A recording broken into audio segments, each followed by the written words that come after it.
Haleluya. Haleluya. Haleluya, puji Tuhan.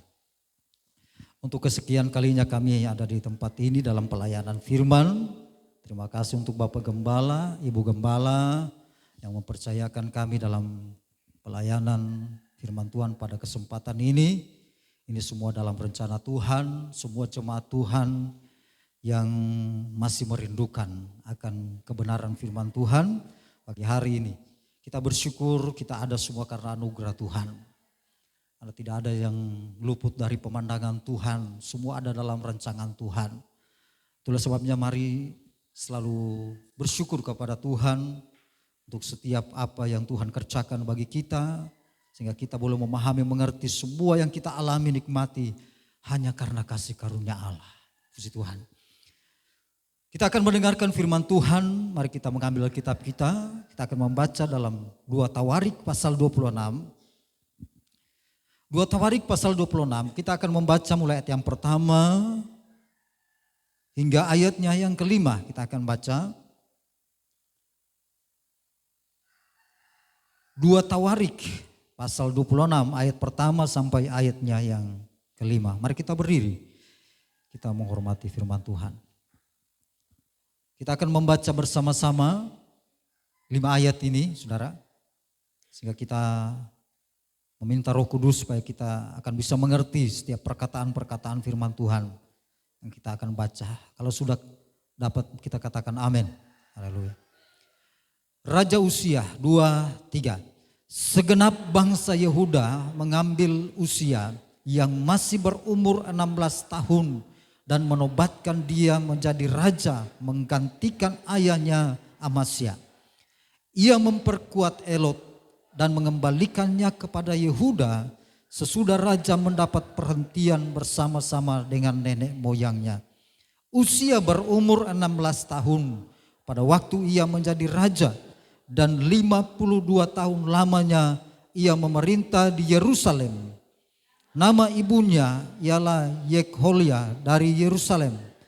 Ia melakukan apa yang benar di mata Tuhan, tepat seperti yang dilakukan Amasya ayahnya. Ia mencari Allah selama hidup sekarya, yang mengajarnya supaya takut akan Allah. Dan selama ia mencari Tuhan, Allah membuat segala usahanya berhasil. Haleluya. Dipersilakan duduk. Tuhan. Orang yang mencari Tuhan pasti segala sesuatunya pasti berhasil, saudara. Itu kita patut aminkan.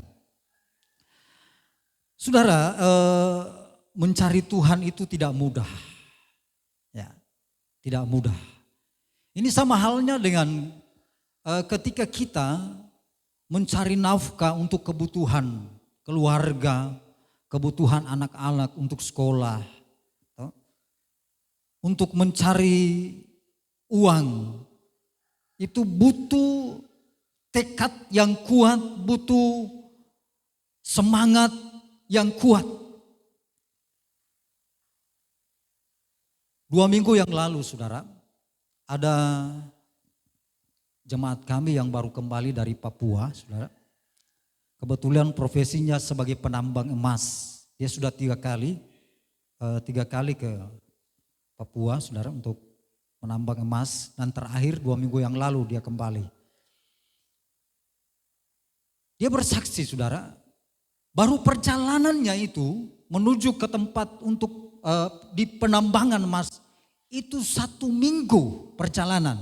Itu dengan ekskavator. Saya pikir-pikir kalau dengan jalan kaki mungkin bisa sebulan sampai ke tempat penambangan, saudara. 1 minggu perjalanan. Kemudian dia bersaksi bahwa 2 bulan ada di sana. 2 bulan. Saya pikir-pikir 2 bulan. Yang ada gereja di utang. Berarti nyanda pernah masuk gereja di sana. Syukur-syukur kalau berdoa. Mungkin menyanyikan pujian bagi Tuhan, itu syukur-syukur. Sehingga ketika 2 bulan, dia katakan kebetulan yang pemilik tambang itu adalah tantenya, saudara. Dia katakan saya harus pulang. Karena sudah 2 bulan saya ada di tambang. Saya tidak pernah ke gereja, saya harus pulang. Ya saudara, sampai di kampung, saudara, dia mendengar kabar bahwa istrinya dalam keadaan sakit. Kemudian dia bilang kepada tantenya, saya harus kembali ke kampung, ke Salibabu. Tapi DP tante bilang, tunggu, orang akan kembali lagi ke tambang. Ini DP hasil banyak. Dia bilang saya harus pulang. Saudara, di tengah perjalanan, 2 hari perjalanan menuju ke Bitung, saudara, dia mendengar kabar ekskavator yang ditumpangi oleh tantenya itu ketika 2 hari perjalanan terbalik di sungai. Karena mungkin saking dalamnya itu sungai, terbalik sampai sopir ekskavator itu meninggal dunia. Pada jam 2 malam, saudara. Dia sangat bersyukur karena memang Tuhan baik, saudara. Dia katakan kalau saya ada di situ pasti saya yang akan mati. Saya katakan bersyukur Tuhan masih jaga kasih ingat. Karena 2 bulan di tambangnya tidak pernah masuk gereja, saudara. Jadi tidak gampang untuk mencari pekerjaan, mencari nafkah. Itu butuh perjuangan yang luar biasa. Dan demikian halnya ketika kita mencari Tuhan. Itu satu hal yang tidak gampang, saudara. Satu hal yang tidak mudah untuk mencari Tuhan. Itulah sebabnya firman Tuhan selalu mengingatkan dan selalu mengingatkan kita bahwa cari Tuhan. Yesaya pasal 55 ayat ke-6. Dia berkata, carilah Tuhan selama dia masih berkenan ditemui. Bahkan Tuhan berkata kepada bangsa Israel dalam Amos pasal 5 ayat yang ke-4. Carilah aku, maka kamu akan hidup. Penting sekali untuk orang cari Tuhan. Kenapa orang harus cari Tuhan? Kalau orang melihat Raja Uzia, saudara, dalam bimbingan, dalam pengajaran seorang Nabi Zakaria, dia dibimbing untuk mencari Tuhan. Sehingga segala sesuatu yang dia kerjakan, firman Tuhan katakan pada ayat yang ke-5, semua berhasil. Semua berhasil. Dan selama ia mencari Tuhan, Allah membuat segala usahanya berhasil. Saya yakin juga kita ketika orang sibuk mencari Tuhan, sibuk mengutamakan Tuhan. Karena terkadang juga orang di saat-saat orang lemah, orang capek, ya habis melakukan pekerjaan yang berat. Ketika waktu ibadah orang juga sudah ada kesempatan untuk ibadah karena sudah capek. Tapi firman Tuhan mengingatkan, cari Tuhan selama dia berkenan ditemui. Karena ada waktunya di mana Tuhan tidak akan lagi kita temui. Saudara, ada waktunya. Kalau kita melihat di daerah-daerah tertentu, apalagi di basis-basis yang orang lihat yang di luar agama Kristen, tidak ada kebebasan orang untuk ibadah. Bahkan gereja-gereja semua, ya saudara, mereka tantang untuk tidak boleh beribadah. Tapi dengan semangat mereka berusaha untuk mencari Tuhan. Kita di sini masih ada kebebasan untuk cari Tuhan. Mari cari Tuhan, saudara. Amin. Cari Tuhan. Kalau ada ibadah. Sebab itu yang Tuhan kehendaki dalam hidup kita. Itu yang menjadi kerinduan Tuhan bagi kita setiap umat-umat Tuhan. Untuk mencari Dia, untuk beribadah kepadanya, untuk memuliakan Dia. Nah saudara, kita harus memperhatikan ada hal-hal yang harus kita lakukan untuk mencari Tuhan. Ketika kita melihat bahwa mencari Tuhan itu tidak gampang. Hal yang pertama kita melihat untuk mencari Tuhan adalah Kita harus mengarahkan pandangan kita hanya tertuju kepada Tuhan. Ini hal yang pertama yang harus orang perhatikan. Raja Uzia dalam bimbingan daripada Nabi Zakaria mengajarkan dia untuk mengarahkan hidupnya hanya kepada Tuhan. Dia mengajar supaya dia hidup takut akan Tuhan di masa hidup Zakaria. Mengajarkan dia supaya tidak mengandalkan yang lain, tapi mengarahkan pandangannya tertuju hanya kepada Tuhan. Kalau kita mengingat saat Musa mati, saudara, maka Yosua yang menggantikan posisi daripada Musa. Tetapi Allah mengingatkan, bahkan 3 kali Allah mengingatkan dia dalam Yosua pasalnya yang pertama, bahwa firman Tuhan katakan, kalau orang membaca dalam Yosua pasal 1 ayat yang ke-8, ayat yang ke-7, bahwa firman Tuhan katakan, kuatkan dan teguhkan hatimu.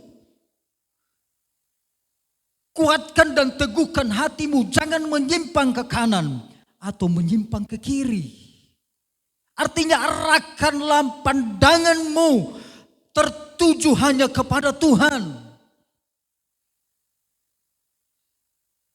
Tuhan mengajarkan Yosua agar dia tidak menyimpang ke kanan atau ke kiri. Artinya jangan kita mengandalkan manusia atau mengandalkan siapapun yang ada di sekitar kita. Tapi tujukanlah, arahkanlah pandangan kita hanya kepada Tuhan. Yesus berkata di dalam Injil Lukas pasalnya yang ke-9 ayatnya yang ke-62. Barang siapa yang siap untuk membajak tetapi menoleh ke belakang, tidak layak bagiku. Ini berarti bahwa ketika orang mengarahkan pandangan kita ke depan, jangan menoleh ke kanan atau ke kiri, apalagi ke belakang, saudara. Orang melihat keadaan dan situasi dunia hari-hari ini, itu bisa memutarbalikkan pandangan kita kepada Tuhan. Tidak sedikit anak-anak Tuhan yang terjerumus kembali melakukan perkara-perkara dunia karena begitu luar biasa. Ketertarikan dunia ini begitu luar biasa, saudara. Kalau kita tidak mengarahkan pandangan kita betul-betul kepada Tuhan, kita gampang teralih pandangan kita kepada dunia. Dan kita menjadi orang-orang yang tidak layak di hadapan Tuhan. Kita tidak layak untuk mewarisi kerajaan Allah.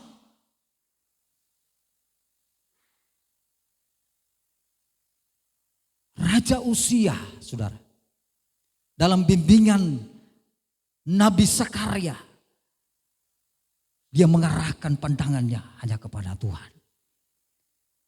Dan ketika dia mengarahkan pandangannya kepada Tuhan, dia melihat keberhasilan yang dia capai, dia raih dalam segala aspek, saudara.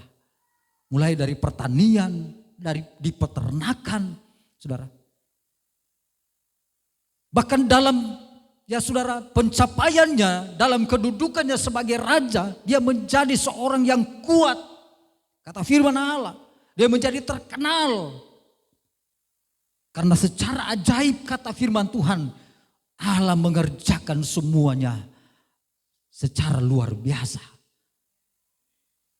bagi Raja Uzia. Saya percaya Tuhan juga akan mengerjakan secara ajaib dalam hidup kita ketika kita mengarahkan pandangan kita hanya kepada Tuhan. Ini hal yang pertama yang harus orang perhatikan dengan baik. Jangan mengarahkan pandangan kita kepada dunia, saudara.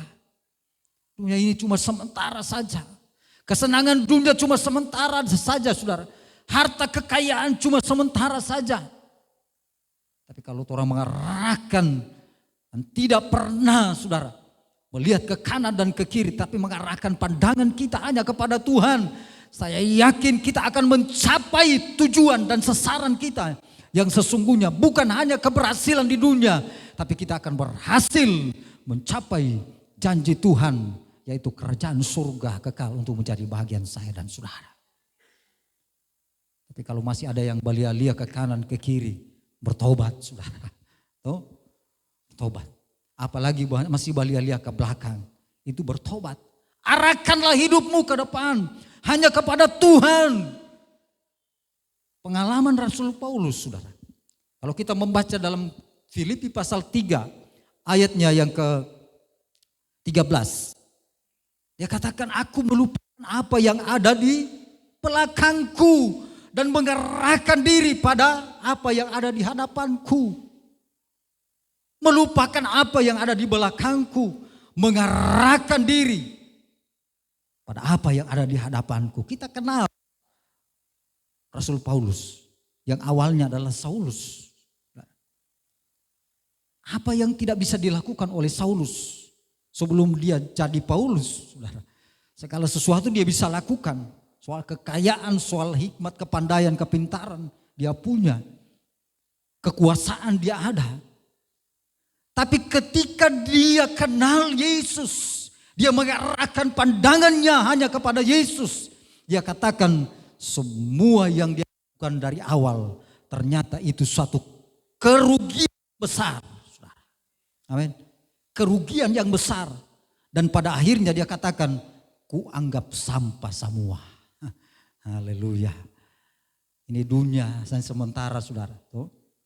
Semua pada akhirnya akan saudara, akan lenyap, kata firman Tuhan. Dalam 1 Yohanes pasal 2 ayat 17. Dunia ini sementara lenyap dengan semua keinginannya. Keinginan daging, keinginan mata, keangkuhan hidup. Semua sementara lenyap. Tapi orang yang melakukan kehendak Allah akan hidup untuk selama-lamanya. Mari saudara. Carilah Tuhan, utamakan Tuhan. Arahkan pandanganmu hanya kepada Tuhan. Berkat itu hanya datang dari Tuhan, saudara. Amin. Keberhasilan itu hanya datang dari Tuhan. Segala sesuatu cuma kepercayaan bagi kita. Kita tidak punya hak apa-apa, saudara, atas hidup kita. Apalagi untuk harta kekayaan semua itu milik Tuhan, saudara. Orang hanya dipercayakan saja. Kalau kita menyadari semua hanya kepercayaan Tuhan, berarti selayaknya lah untuk kita hidup mencari Tuhan, mengarahkan pandangan kita itu hanya kepada Tuhan, bukan kepada harta kekayaan, bukan kepada jabatan, bukan kepada uang dan sebagainya, tapi hanya kepada Tuhan, sebab segala sesuatu itu hanya datangnya dari Tuhan. Amin. Itu hal yang pertama yang harus orang perhatikan. Kemudian hal yang kedua, hal-hal yang diperhatikan untuk mencari Tuhan adalah kita harus mempercayakan hidup kita kepada Tuhan. Mempercayakan hidup kita hanya kepada Tuhan. Di masa hidup Sakaria, saudara, dia membimbing Raja Uzia untuk mempercayakan hidupnya hanya kepada Tuhan. Tidak mempercayakan hidupnya pada kekayaan, saudara. Tidak mempercayakan hidupnya pada jabatannya sebagai raja. Tapi mempercayakan hidupnya hanya kepada Tuhan. Hanya kepada Tuhan saja. Ya saudara, kita mempercayakan hidup kita. Kalau orang mempercayakan hidup kita kepada manusia, orang akan kecewa, saudara. Orang akan mengalami di mana orang akan terpuruk, akan mengalami suasana yang menyedihkan. Tapi kalau orang bersandar hanya kepada Tuhan, mempercayakan hidup kita kepada Tuhan, kita yakin bahwa ketika orang bersandar sepenuhnya kepada Tuhan, maka kita akan melihat bagaimana Tuhan bekerja secara luar biasa dalam hidup saya dan saudara. Kita akan melihat perkara-perkara yang besar yang Tuhan akan kerjakan dalam hidup saya dan saudara. Kalau kita mempercayakan hidup kita hanya kepada Tuhan, berarti ada penyerahan diri, saudara. Amin. Ada penyerahan diri. Hanya kepada Tuhan saja kita berserah. Hanya kepada Tuhan saja kita percaya. Itulah sebabnya pemazmur Daud, kalau kita melihat dalam Mazmur pasal 31 ayat 15, dia katakan, kepadamu aku percaya. Hanya kepadamu aku percaya. Tidak kepada yang lain. Tapi dia mempercayakan hidupnya hanya kepada Tuhan. Maka Tuhan membuat segalanya berhasil, saudara. Kalau orang mempercayakan hidup kita sepenuhnya hanya kepada Tuhan, maka Tuhan akan membuat segalanya pasti berhasil. Raja Uzia dalam masa hidup Sakaria, saudara, ketika dia mengajar, Nabi Sakaria mengajar dia untuk bersandar kepada Tuhan. Untuk menyerahkan hidup kepada Tuhan. Untuk berserah kepada Tuhan. Dia mampu melihat begitu banyak berkat tercurah di masa pemerintahannya, saudara. Dia melihat keberhasilan, ada pencapaian-pencapaian yang dia raih di masa pemerintahannya. Sangat diberkati dan dia sangat terkenal. Bahkan Raja Mesir, bangsa yang besar di kala itu, mengakui bahwa Raja Uzia ini adalah raja yang hebat, saudara. Karena Allah menyertai dia. Karena Allah menyertai dia. Saya terlalu yakin kita semua ketika orang yang mempercayakan hidup kita hanya kepada Tuhan, Tuhan pasti tahu apa yang harus dia lakukan untuk saya dan saudara. Tuhan tahu apa yang harus dia kerjakan untuk kehidupan saya dan saudara. Karena kalau orang melihat dalam Yeremia pasalnya yang ke-29 ayatnya yang ke-11. Firman Tuhan katakan bahwa sebab aku mengetahui rancangan-rancangan yang apa yang ada padaku mengenai kamu. Artinya Tuhan sudah tahu apa yang harus dia lakukan untuk kehidupan setiap anak-anak Tuhan. Dan yang pasti bahwa rencananya indah untuk saya dan saudara. Amin. Karena dia katakan bahwa dia menyediakan rancangan damai sejahtera, bukan rancangan kecelakaan, tapi rancangan masa depan yang penuh dengan pengharapan untuk kita semua. Karena itu mari saudara, percayakan hidup kita kepada Tuhan. Biarkan Tuhan bertindak sesuai dengan kehendaknya. Karena ada rancangan indah untuk saya dan saudara yang Tuhan akan anugerahkan bagi kita. Sehingga kita tidak perlu khawatir dengan keadaan kita. Kita tidak perlu takut dengan situasi yang ada di sekeliling kita. Kenapa?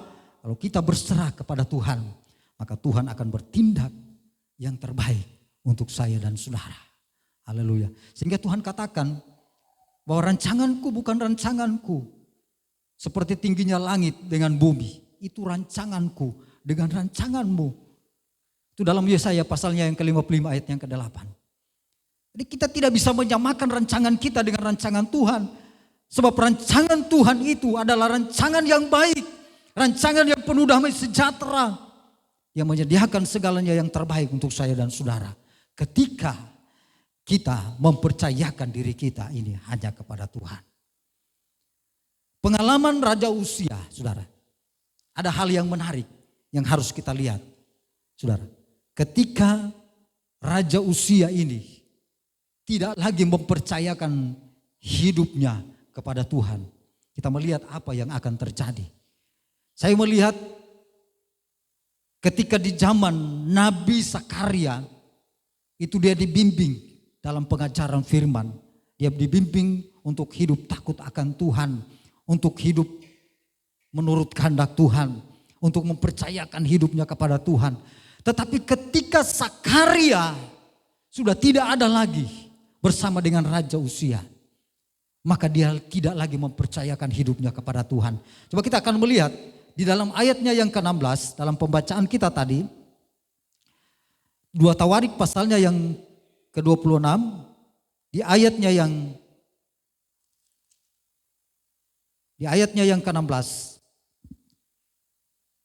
Firman Tuhan katakan begini, setelah ia menjadi kuat, ia menjadi tinggi hati Sehingga ia melakukan hal yang merusak. Ini yang pertama. Setelah ia tinggi hati, dia menjadi sombong, saudara. Kemudian hal yang kedua adalah ia berubah setia kepada Tuhan Allahnya dan memasuki bait Tuhan untuk membakar ukupan di atas mezbah pembakaran ukupan. Kesalahan yang kedua adalah dia mengambil alih tugas dan tanggung jawab hamba Tuhan, imam, untuk membakar ukupan di mezbah pembakaran.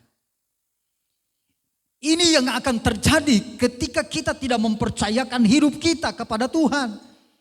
Tetapi ketika Nabi Sakaria tidak ada lagi, saudara, maka Raja Uzia dia mempercayakan hidupnya kepada kekuatannya sendiri. Dia bersandar pada kekuatannya sendiri. Sehingga dia bangga dengan jabatannya. Dia bangga dengan pencapaian-pencapaiannya. Dia bangga dengan semua keberhasilan-keberhasilannya, saudara. Sehingga dia menjadi tinggi hati dan menjadi sombong. Ada banyak hal yang saya lihat, pengalaman-pengalaman yang terjadi. Khususnya dalam kehidupan kita sebagai orang percaya. Ada yang baru diangkat oleh Tuhan sedikit. Orang sudah menjadi sombong, saudara. Orang sudah menjadi angkuh. Pada akhirnya terkadang juga orang sudah melupakan Tuhan. Tidak lagi ke gereja, tidak beribadah lagi kepada Tuhan. Ini banyak kali yang terjadi. Saya lihat pengalaman-pengalaman anak-anak Tuhan. Kita melihat, saudara, Raja Uzia ini ketika dia berhasil, tidak ada lagi orang yang membimbing dia. Dia mulai bangga dengan dirinya sendiri. Dia mulai bangga dengan kekuatannya sendiri, saudara. Dia mulai bangga dengan semua apa yang sudah dia capai, saudara. Keberhasilan, kesuksesannya, saudara. Bahkan dia berani untuk mengambil alih tugas dan tanggung jawab hamba Tuhan. Seorang imam untuk membakar ukupan dalam mezbah pembakaran. Saya bersyukur karena jemaat Tuhan di sini sudah menjadi dewasa, saudara. Yang ada lagi yang jaga atur-atur gembala, kan? Haleluya. Tapi di tempat yang lain masih ada.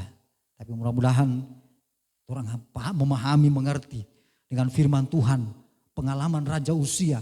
Ketika dia mengambil alih tugas dan tanggung jawab hamba Tuhan, imam, saudara, dia membuat kesalahan yang besar.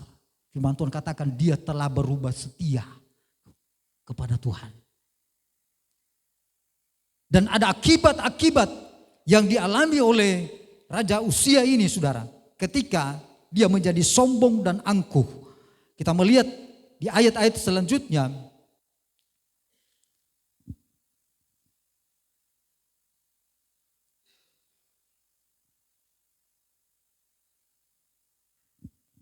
Ayat 17, tetapi Imam Asaria mengikutinya dari belakang bersama-sama 80 imam Tuhan, orang-orang yang tegas. Mereka berdiri di depan Uzia, Raja Uzia, dan berkata kepadanya, "Hai Uzia, engkau tidak berhak membakar ukupan kepada Tuhan. Hanyalah imam-imam keturunan Harun yang telah dikuduskan yang berhak membakar ukupan. Keluarlah dari tempat kudus ini karena engkau telah berubah setia. Engkau tidak akan memperoleh kehormatan dari Tuhan Allah karena hal ini." Hilang semua, saudara. Kemuliaan Tuhan hilang daripada Raja Uzia. Dia berubah setia. Semua hilang, semua musnah, saudara. Semua hancur. Kalau kita melihat selanjutnya, lebih menarik lagi kita melihat di ayatnya yang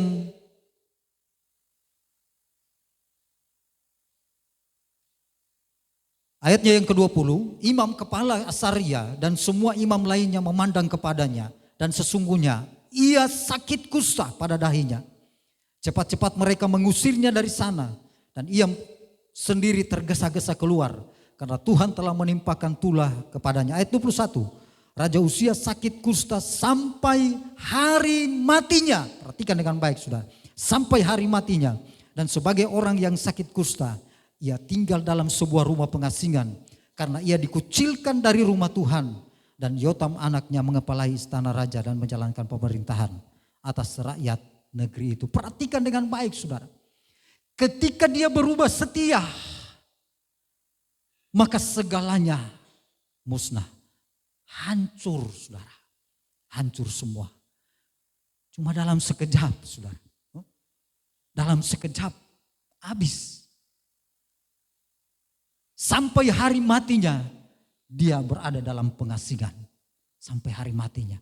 Karena dia terkena dengan kusta. Dia tidak lagi menikmati kejayaannya lagi saudara. Dia tidak lagi menikmati keberhasilannya lagi saudara. Kenapa? Akibat kesombongan. Akibat dia tinggi hati. Akibat dia mengambil alih tanggung jawab hamba Tuhan. Seorang imam untuk membakar ukupan di mezbah pembakaran. Inilah akibatnya saudara. Yang awalnya dia bangga saudara dengan keberhasilannya. Ya bangga dengan semua apa yang dia sudah capai. Tapi hanya dalam sekejap saudara. Dalam sekejap. Ketika dia keluar dari rumah Allah. Dia diasingkan karena dia penyakit kusta. Sampai hari matinya di pengasingan. Dia tidak duduk lagi di tahta. Tapi ada dalam pengasingan sampai matinya. Nah ini suatu pelajaran nih. Yang berharga bagi saya dan saudara. Bagi jemaat Tuhan yang ada di sini. Mari saudara. Arahkanlah pandangan kita hanya kepada Tuhan. Amin. Percayakanlah hidup kita hanya kepada Tuhan. Jangan kepada yang lain. Jangan kita bangga semua pencapaian yang kita sudah raih. Jangan kita bangga dengan keadaan kita. Jangan bangga dengan sesuatu hal yang sudah kita nikmati. Yang sementara kita nikmati. Kekayaan. Pekerjaan yang mungkin kita anggap bisa mendukung keadaan kita, keluarga kita. Tapi kita bersyukur, kita bangga karena kita punya Allah yang luar biasa. Allah yang hebat saudara. Allah yang selalu menyediakan yang terbaik untuk saya dan saudara. Nah saya yakin dan percaya jemaat Tuhan di sini. Mari Tuhan cari Tuhan. Karena itu hal yang paling utama dalam hidup kita. Dalam Injil Matius pasal 6 ayat 33 bilang, carilah dulu kerajaan Allah dan kebenarannya. Semuanya itu akan ditambahkan kepadamu. Ya toh? Semuanya akan ditambahkan kepadamu. Artinya kalau orang mengutamakan Tuhan, maka segalanya akan Tuhan adakan dalam hidup saya dan saudara. Dan pasti Tuhan akan buat berhasil dalam segala hal. Mengakhiri khotbah saya ada sebuah kesaksian saudara. Pada minggu yang lalu kami mengadakan syukuran pada hari Senin yang lalu. Mengadakan syukuran seorang bapak, seorang kekasih yang sudah berusia 57 tahun. Saudara. Tetapi dia dalam keadaan sakit. Sudah 7 bulan dalam keadaan sakit. Tidak bisa berjalan. Ya saudara. Jadi sih memang sebagai gembala sangat terbeban. Tapi kami hanya mendukung dalam doa. Selebihnya iman itu bergantung pada Bapak yang kekasih. Kalau memang dia bertindak dengan iman, mengakui kesalahannya, dia mau bertobat, pasti Tuhan akan tolong. Saudara, memang sebelum dia sakit, memang ada hal-hal yang dia lakukan.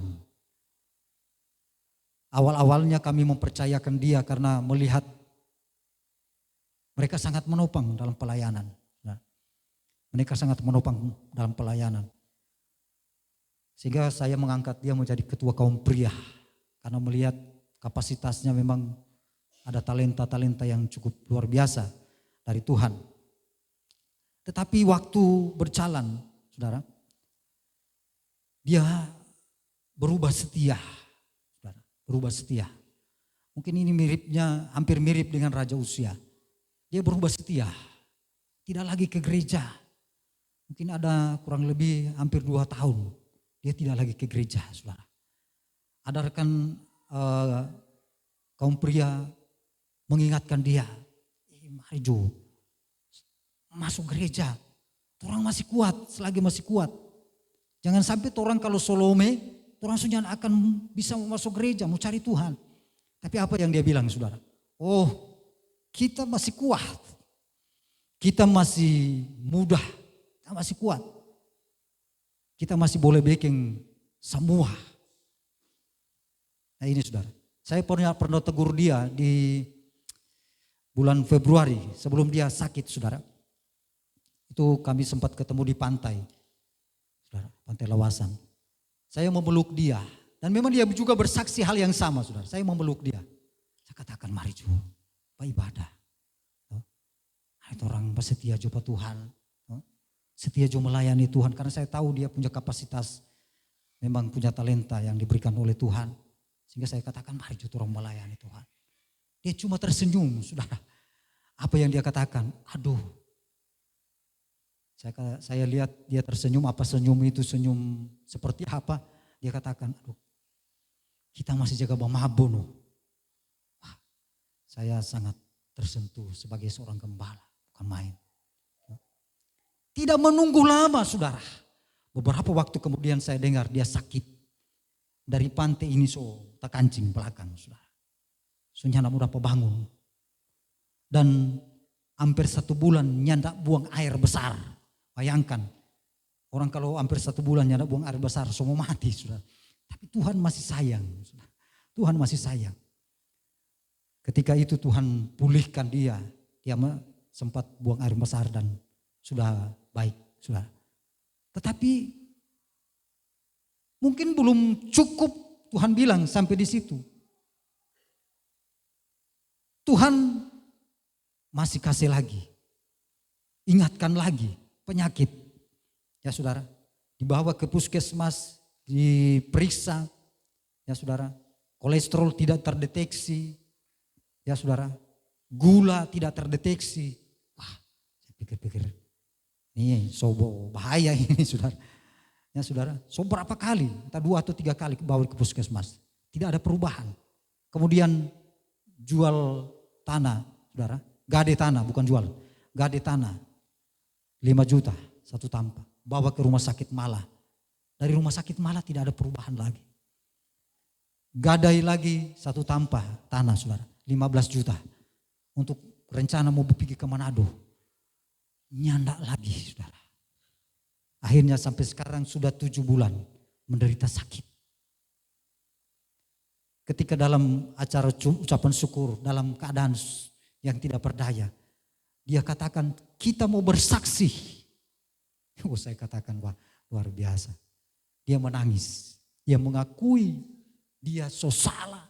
Dia begitu sombong dia bilang. Dia mengajar jemaat Tuhan. Jemaat Tuhan. Kalau masih ada kesempatan cari Tuhan. Amin. Cari Tuhan. Dia menangis saudara. Dan juga menangis sebagai hamba Tuhan. Kenapa dia baru menyesal sekarang? Dari dulu tidak pernah menyesal untuk cari Tuhan. Ketika dia sudah tidak berdaya, baru dia ingin mencari Tuhan. Haleluya.